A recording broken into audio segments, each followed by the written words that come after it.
I would like to dedicate my performance and this award to the transgender community. Thank you for letting us be a part of the change.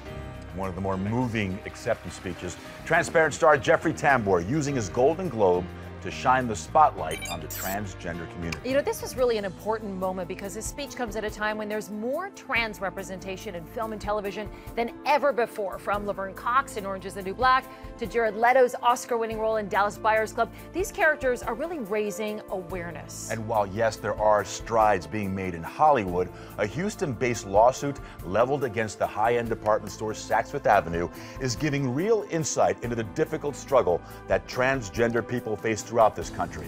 Tonight, The Insider investigates the new transgender tipping point. I was taunted. I heard constant gossip, hearsay from, my close friends that I worked with in the company,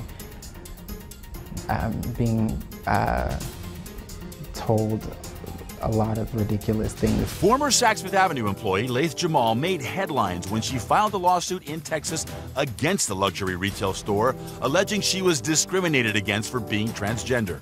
We spoke with LEYTH and her attorney Jillian Weiss in New York. I was physically threatened, verbally threatened, and all of the above. Pretty much anything to make someone feel unsafe. She knows that she was harassed and that it led to complaints that she made. And then after the complaints were made, she was retaliated against by Saks. LEYTH, who's 23, was fired from the Houston Galleria store in 2012. She is suing under Title VII of the Civil Rights Act of 1964, which prohibits discrimination based on sex. And after all of the harassment, I was randomly brought up to HR and was told that I had an inappropriate conversation. I had no disciplinary record, no tardies, no reason to be just terminated. I had a feeling that I wasn't wanted, period.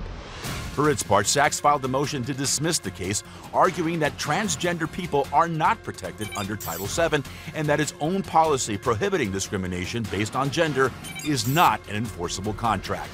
What makes that particularly ironic is that Saks has a well-known pro-equality stance. Saks issued a statement that reads in part, quote, "We feel it is important to state that it is Saks Fifth Avenue's position that we did not discriminate in any way, and the allegations are not supported by the facts known to Saks." As a result of Saks' motion to dismiss, the Human Rights Campaign, the nation's largest gay, bisexual, and transgender support organization, has taken the unusual step of suspending Saks' Corporate Equality Index score, which ranks LGBT-friendly companies. In the past, the retail chain had received a very favorable score of 90 out of 100.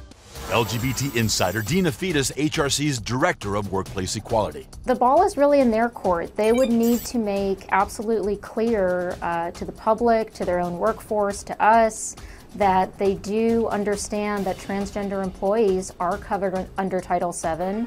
While a judge has not yet ruled on Saks' motion to dismiss, it's clear that with Laverne Cox on the cover of Time magazine and prominent shows like Golden Globes winner Transparent, issues of transgender equality have emerged from the shadows to make international headlines.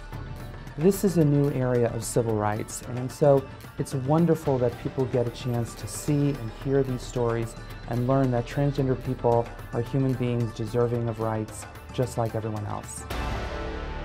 I think what this is showing is that the tide is definitely turning and people are realizing that discrimination of any kind is wrong. Simply cannot be tolerated. All right.